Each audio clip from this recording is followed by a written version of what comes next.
Good morning. Today is Sunday, March 17th, 2024. Happy St. Patrick's Day if you're celebrating. This is the weekly Bitcoin price forecast. So looking at where Bitcoin went in the past week and where it could potentially go in the future. So this has been an interesting week starting off. So we're mid-March at this point. We set a new all-time high last week of about $74,000. It was like 73, 72. Something like that, 73,750, somewhere in that range. So there was a run up, broke that all time high, and then came back down to 67, which is the highest. Was this the highest monthly close we had? Like February was. Let me see what the monthly close looked like. So the close for February was 61,200 roughly.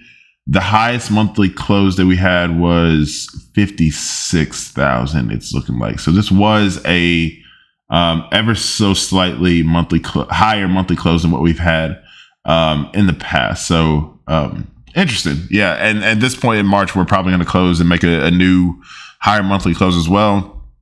I'm sure on the weekly chart you have much more higher weekly closes and whatnot. So yeah, I mean, at this point, really. I think I started somewhere around here and actually tracking Bitcoin and seeing where it went. This was the majority of like the hard analysis and understanding like, okay, do we get past here, and here, and when and how do we get past there? Right now, I've kind of talked about it earlier. It's pretty much blue skies at this point. So it's like, it's all up from here. You're looking at like the ranges that come on the right side. And that's going to be your guide really. There's nothing really on the left side to actually guide you anymore at this point, but it's more so, riding the wave and kind of making sure that you're consistent with that. So again, this is the weekly chart. This big parabola that I've been talking about, like it has played out perfectly, and that's just beautiful to watch. We had this big period of nothingness, and then like we really took off in October. I think leading up to the ETF, this is the ETF launch right here. Came down to kind of rebalance with Grayscale. That was a big thing. They had to sell off and kind of get rebalances. There were new players in the market. And then it's been a continued upward move ever since.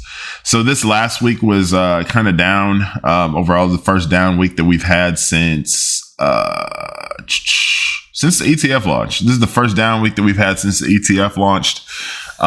Still, again, made new all-time highs on a daily basis, but yeah, that's fine. I mean, things need to take a breather every now and then. Stuff can't go straight up forever. But I think I've said it before. We're in the period now where the most that we'll see at this point is sideways motion. And as you can see, like that sideways motion is getting smaller as time goes by. So like this was March to October. So what is that? Roughly 6 to 7 months. This sideways motion was that was December 4th to I don't need new AI features. December 4th to roughly the end of January. So that's only 2 months, 7 months, 2 months. You'll see a little here. This might be the matter of weeks. Eventually it'll get to be a matter of days. But again, you'll see short-term sideways motion. You'll see shallow pullbacks to where it could pull back and then continue on to the upside. And that's pretty much the motion that you'll see. Like it's not.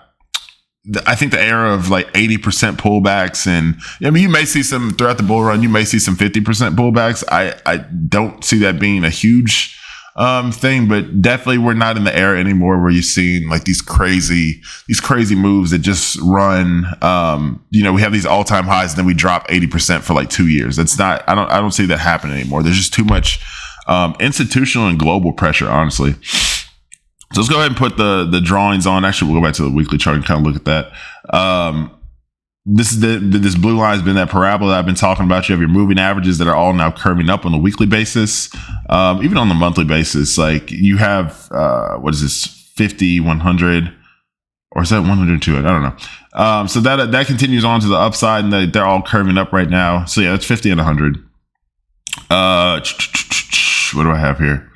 Daily chart, I mean, we're catching up with the moving averages. So, I mean, we kind of look at like, what are the areas that we have? Like, we have this long-term resistance. Do I believe that we could get all the way back down here? I don't think so. That's 50,000. Like, that's just not, I personally don't see that happening. If I draw a zone right here, I'll just do it from right here. A daily zone around this area. That's like 50,000 or something right there. A daily demand. Okay. There's a little bit of a pause right here. All this got cleaned up.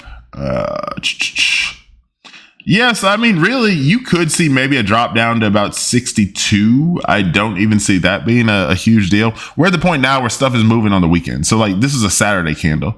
And now actually with that, you've created a CME gap, which is at Chicago Mercantile Exchange. Like they have Bitcoin futures. And with that, they close on Friday. So if there's any movement on the Saturday, you have potential for a CME gap, which is against Chicago Mercantile Exchange. So since it went down on Saturday, it will probably come back up to fill here. Even if it decides to go lower, it could fill that and then come there, or it could just continue on straight up.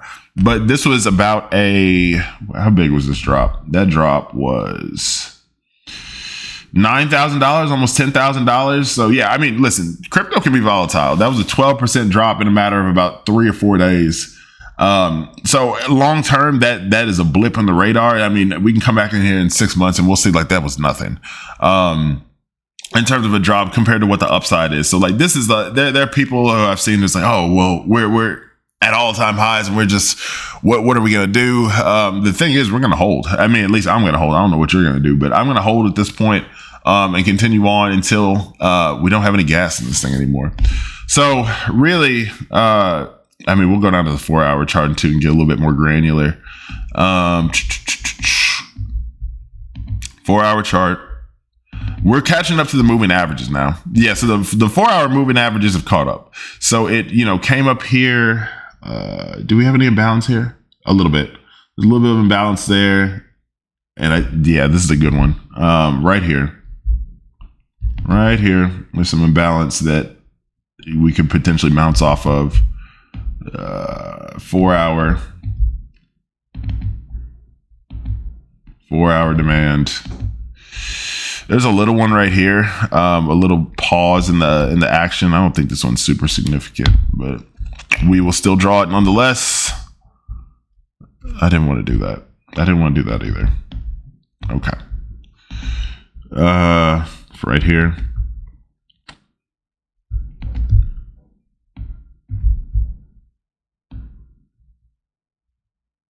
So it's another 4-hour demand, a much smaller one, but you got to look at, I do it for example's sake, just to see how far they are below the moving averages. So again, you blew through you got up here, and actually we'll draw this demand here because this is what you'll have to break. I don't think that'll be too hard, but you will have to break this. There is a 4-hour demand. Actually, this type of analysis is what I like, because like now you're drawing, you're actually there's movement, like there's movement really, and you can actually make a somewhat of a prediction. So like you're drawing your boundaries pretty much. So we reached this all-time high peak somewhere around 74,000.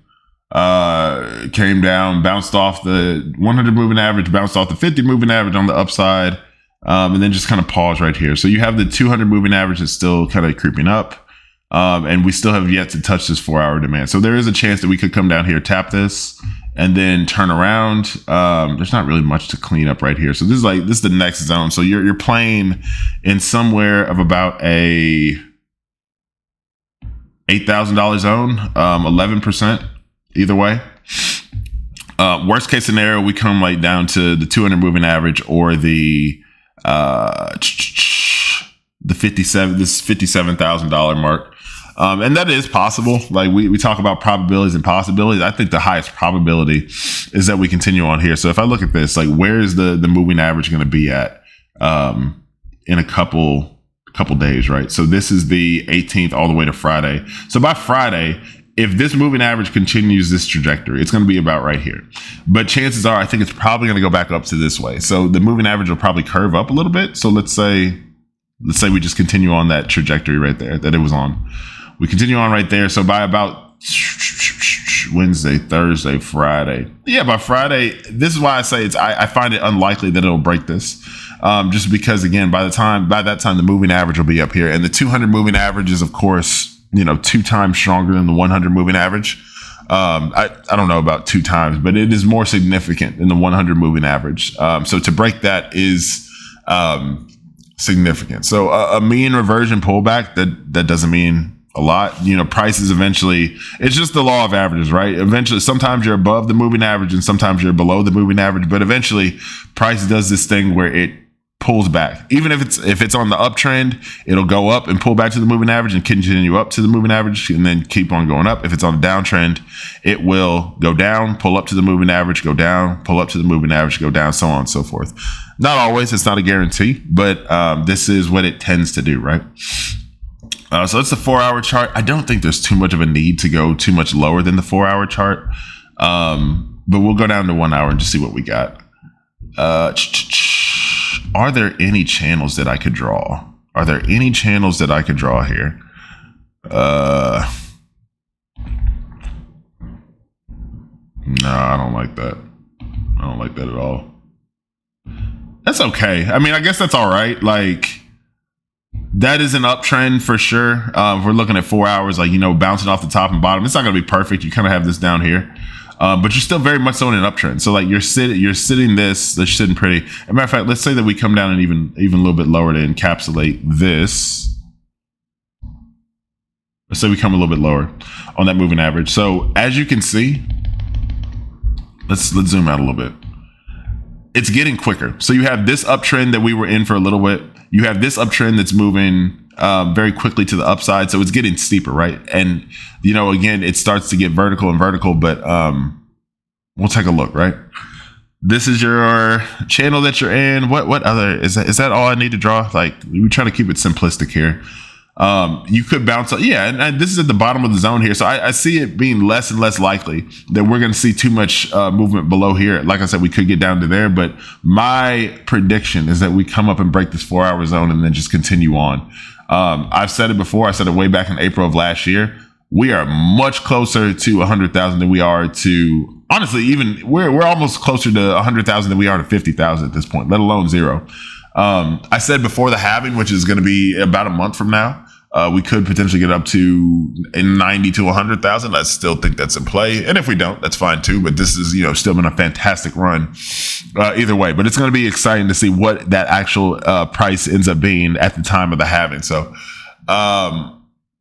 I think that's about it for today. This has been Chris Talks Crypto. Check out any crypto-based resources on christalkscrypto.com. And I will see y'all on the moon. Take care. Bye-bye.